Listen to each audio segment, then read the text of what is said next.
2026 টি-20 বিশ্বকাপ ও তারপর বাংলাদেশ সিরিজ দেখুন। আমার মনে হয় সব দোষ নির্বাচকদের। ওনারা এত ক্রিকেট খেলেছেন কিন্তু জানেনই না কাকে কোন ফরম্যাটে অধিনায়ক করা উচিত।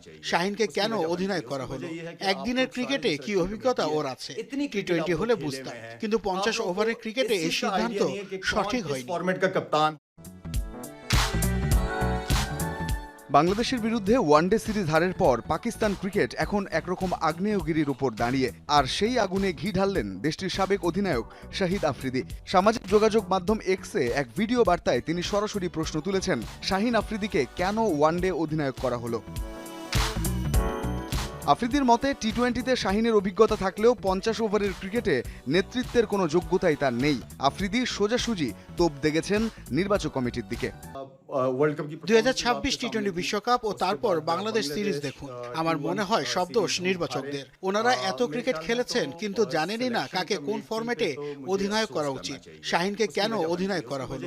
একদিনের ক্রিকেটে কি অভিজ্ঞতা ওর আছে? টি-20 হলে বুঝতাম, কিন্তু 50 ওভারের ক্রিকেটে এই সিদ্ধান্ত সঠিক হয়নি। দলের বেশ কিছু বড় নাম বাদ পড়া নিয়েই মূলত চটেছেন আফ্রিদি। বাবর আজমের মতো অভিজ্ঞ ব্যাটার বা সাইম আয়ুবদের ছাড়াই বাংলাদেশ সিরিজের দল গড়েছিল পিসিবি।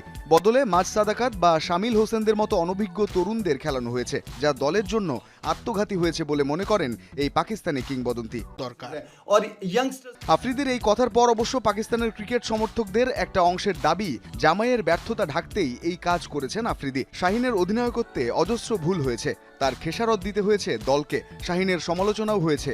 সেই কারণেই আফ্রিদি সব দোষ নির্বাচকদের উপর চাপিয়ে দিলেন বলে মনে করছেন অনেকেই।